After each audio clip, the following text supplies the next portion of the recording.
Well, we're back on the 1980 Yamaha QT, or Yamahopper as some people call it. And basically I was waiting on parts. Most of them have come in already. We've got the new brake shoe here. You can see the old one versus the new. And of course, I don't know if you can see it. Yeah, here they are. Got new inner tubes. I'm waiting on the liners. They were ordered separate, the rim liners. And waiting on one O-ring that goes on the rear final drive case cover. So I'm waiting on that one. We did get one gasket here for the, I don't know, I call it the slide mixer. It's the cap off of the slide area on the carburetor. I don't know the true name of it. The old one, well, it's pretty worn and it's very rigid, I guess you'd say. Let me see if I can get a pick here. Yeah, this is hard to do, as always with one hand. Anyway, here's the old one. It's very stiff. Has no compression left in it. So I got a new one here. So that should cut down on any air leaks, fuel leaks. So we're going to get that on there. And I was cleaning up various parts. Rear fender cleaned up pretty good. Of course, got the rear drive area all cleaned up. I also semi-cleaned out the oil pump. I didn't remove it. I started to, and I thought, nah, it's going to open up a can of worms. I didn't want to. I could not find a rebuild kit online, so I'm just going to wait until I get it to the point of starting. I'm going to put premix in the tank and add just a little bit of oil in the oil reservoir, and then run it and see if I get a flow of oil coming out of the reservoir. What I did do was put some PB blaster down the fill pipe, fill tube here, and opened up the bleed screw and kind of blew it out. And I did get kind of a thick glob of oil coming out. So the fact that it came out and it was still recognizable as oil was a good sign. So we'll see how the rest of it goes. Everything seems to be in good condition, so I'm just gonna see what happens when we get it running. The rim was a little bit worse shape than I had originally thought. A lot of rust on the inside. You can't see it so well now because I've treated it, but it's quite a bit of rust. I sanded it down best I could. Then I used a rust converter, and there's various spots here. You can see where I sanded, then used the converter. But I think we've caught it in time. It's not going to cause any more damage.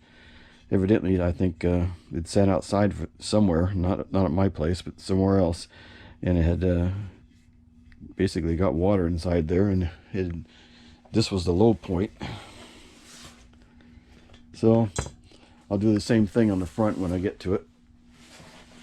Otherwise, right now, I think I'm going to get the shoes on the rear, get the carb assembled and installed. I've already rebuilt it and done the pre-adjustment on the carburetor, which is right here in this bag. And I've also picked up a new, once again, I don't know the technical term, I call it the carb throat. It's rubber throat that carb attaches to the intake. The old one was once again, very rigid. Obviously it was rubber, but you could tell how aged it was. It was hard as a rock, and it had been deformed because someone had put it on incorrectly and had mashed one side inward, and it was not going to come back on its own. So we got a new one of those. Luckily, they were still available. Otherwise, I haven't done anything on the engine except just drained it. And then I'll, like I said, I'll run it on the premix for a short period of time, check out the oil, pump, see if it's working or not. And that's the other thing I've got on order, the Yamalube. I think I ordered the 2S for the injector, and waiting on that to come in. So let's see what I can do here with a little bit of assembly. We'll be back. And I misspoke earlier when I was describing this adapter that I had to replace on the carburetor. It actually mates from the carb to the air filter. The carb goes onto the intake by this section here. So I just want to clarify that. And I almost forgot, we did get the tires in. That was a chore to identify exactly what to order, because the originals are no longer available. Yokohama 2.00 on the front, 2.25 by 14 of course on the rear, 4 PR. And I had bought Yokohamas previously for motorcycles. Of course, that was back in the 80s. So I would assume that the moped population for 14s isn't enough to warrant for them to manufacture and sell these in the US. And there was a couple others that people had talked about. I can't remember the name. Chin something was one of them, obvious Chinese, and another one that basically they turned out to be not available.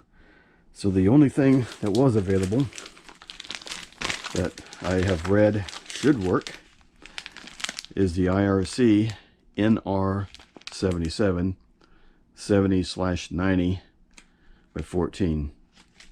And initially, just looking at them, of course 14's 14, but they look very similar.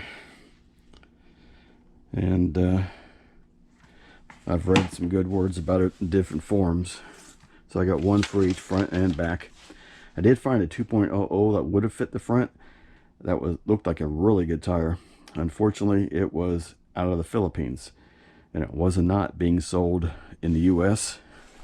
You might be able to contact the Filipino sales, and maybe they'll ship to the US. I don't know.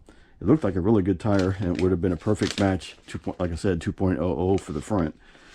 So at the moment, we're going to put a 2.25 on the front and back.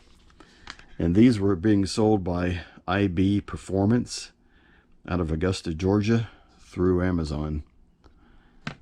And I think I paid about $67 for both of them.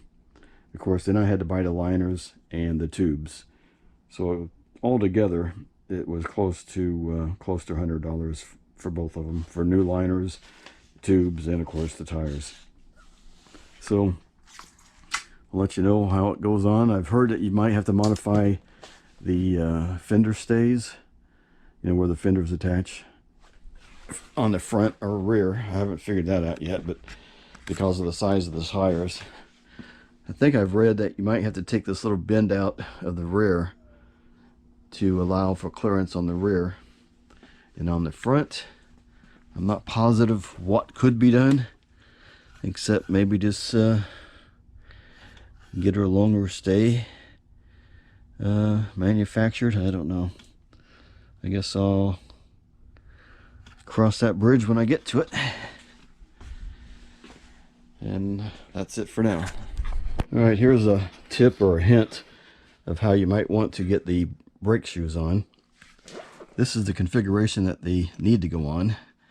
You got two flat sides that go on the post on the back. Then you've got the two round sides that go around the post on the front. Of course, this is the rear of the rear wheel. So you got the spring that just basically through tension holds them together. But the spring has to go on the inside. So the hardest part I've discovered was just keeping the spring from pushing back out of the shoe as you're trying to get it on. If I had three hands, it would have been okay. So what I ended up doing was just putting a zip tie here around one end just to hold that in. So I put the top on first, then I put the bottom and the top around the round post next, Then this one, the top one, was on the square post on the rear. And then I just had to pry this one on the rear down and lock it in place. And while doing that with just two hands, you know, and a screwdriver, it was really hard keeping this one wire of the spring, one end of the spring, from popping out continuously. So I just used a zip tie. It worked out pretty good. So I'll do that on the front when I get to it. So this one is done. And the gasket, the new gasket on the mixer cap, I got that on. Looks good. We'll be back. Today is Wednesday the 28th. I think it's, yeah, Wednesday 28th, about 6:35 p.m. And Hurricane Ivan is starting to hit, making a bit of a mess in the yard. Nothing tremendous yet. Clouds are moving in typical pattern. It's coming from the southwest, going northeast, but you'll see the clouds going west because of the spiral pattern. And we got Mr. Generator here, ready to go. Power went off about 10 minutes ago. It's gusting, but nothing terrible. Probably about, I don't know, 30-40 mile an hour gusts. And I don't know, maybe 20 to 25 continuous.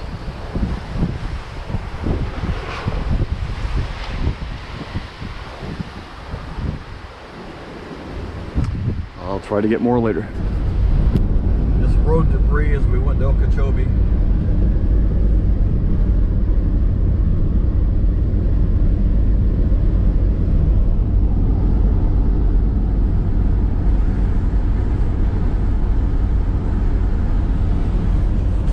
All right, the hurricane's over, cleanup's over. So let's see what we can get done with this Yamaha QT again.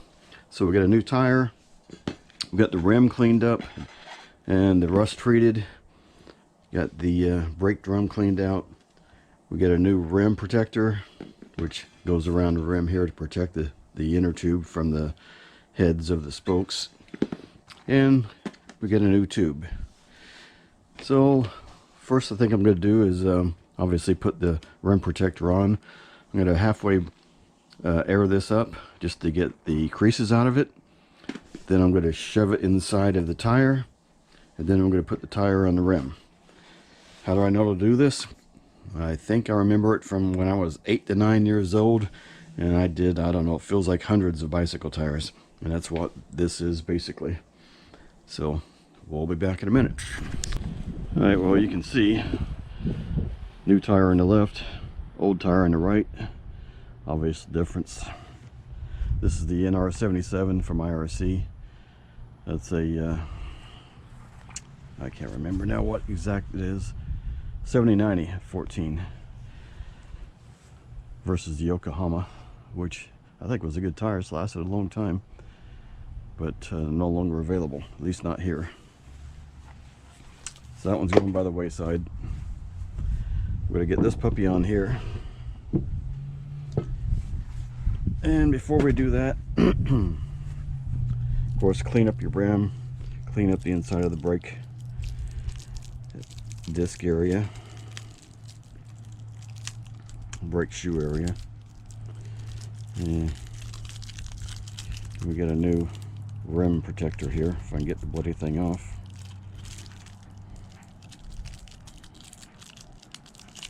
Somehow, some way. Come on. Good grief. Alright. First you'll see that you've got a hole in one area.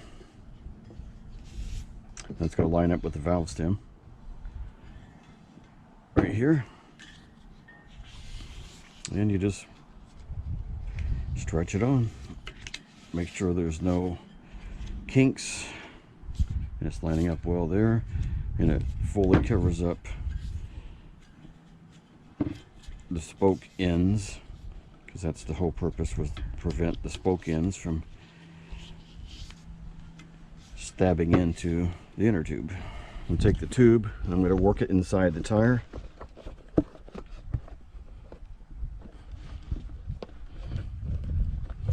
Like I said earlier, this one's a lot thicker, so it's a little bit less manageable, but take your time, it'll happen. And then we just start with lining the the valve core, valve stem, with the rim hole. And I'm going to screw the nut on halfway, keep it in place. It's a 12mm nut, by the way. At least mine is. I don't know about what you might have. And the next thing we're going to do is work one wall, or one edge of the tire over the rim. And doing so, we want to make sure we don't, once again, damage the inner tube. And you also want to make sure that you don't spin the rim on the tube, because if you do that and it gets an extreme angle, well, it's just going to cause wear and tear on the end of the valve stem on the inner tube, and most likely will fail very rapidly. Getting the first wall or edge of the tire on isn't too terrible. It's the second one that you got to kind of work at. And like I said, be careful not to pinch the tube. There we go. So we got the first on. Now it's for the second. Once again, get that tube really on the rim.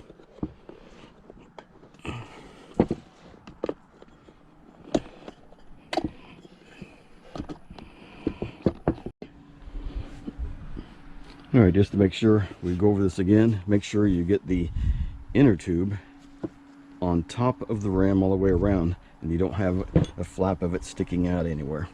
That's going to help you not damage it. And what I'm going to do here is just a little bit of soapy water. You don't want a lot of water in the rim. It's going to sit there and pool and rust. You just want to get the tire a little bit soapy. Don't go to any extreme lengths here. And start at the valve stem. That's the best place.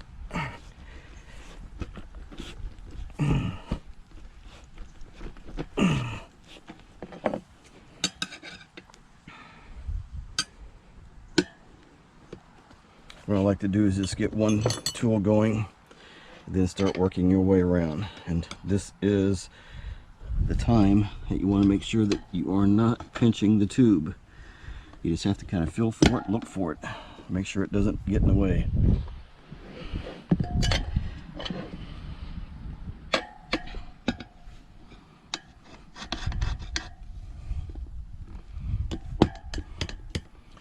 And once you get a little bit going, you want to just leave the tools in place, and I call them spoons, and just move it on around.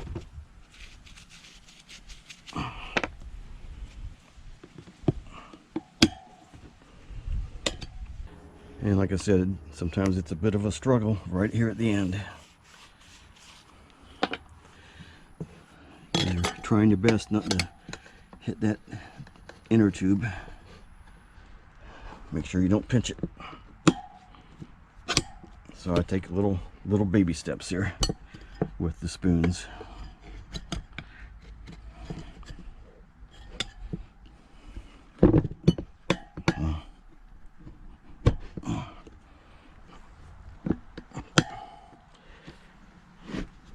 Don't worry about stretching the tire too much.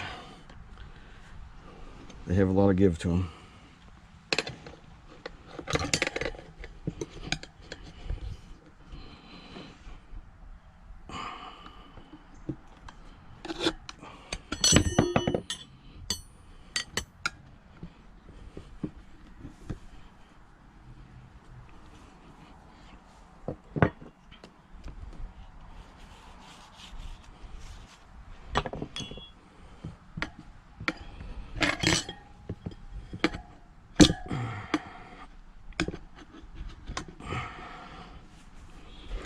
And this is also when you might need a third hand.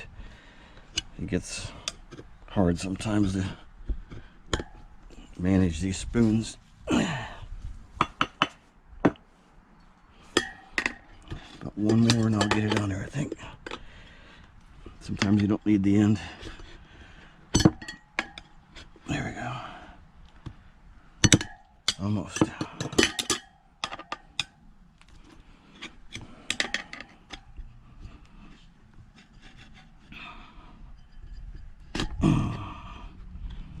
There we go. And with any luck,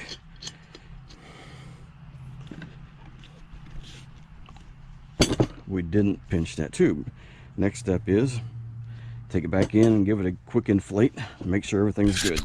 All right, so this tire is the IRC NR77, and the size is 70 by 90, 14. And as you can see, the rear fender mount, well, it is close. Hopefully you can see that. Might be a little bit too much bright here. So I can see daylight between the two. And I've got this mostly inflated, but it's easy to tweak this if you have to. You got two options. You can just kind of slightly bend it back. Of course, that's going to pull the rear over, and I don't know what the other side's going to do. Or you can also do your best to press out a little of this bend and then reform this. You can do it with just, you know, hand tools. Rubber mallet, piece of wood might even do it. Just go slow and gentle. I'm going to put it on just as it is right now. And if I have to, I'll pop off the plastic fender again and straighten up this bend here, and that'll take care of it. But otherwise, it looks like it's tight, but it looks like a pretty good fit. And of course, when you compress the shocks as you sit on it, I'm not sure what relationship that's going to maintain. We'll have to find that out. But it's just something to be aware of. We'll be back. Well, to save myself the experimentation time, I went ahead and took a little of the bend out here. And we have a little bit more room now. And now if I need to, I can just bend this back. Just right here. Just by pulling it. And that'll give me a little bit more. So I think we're going to be fine.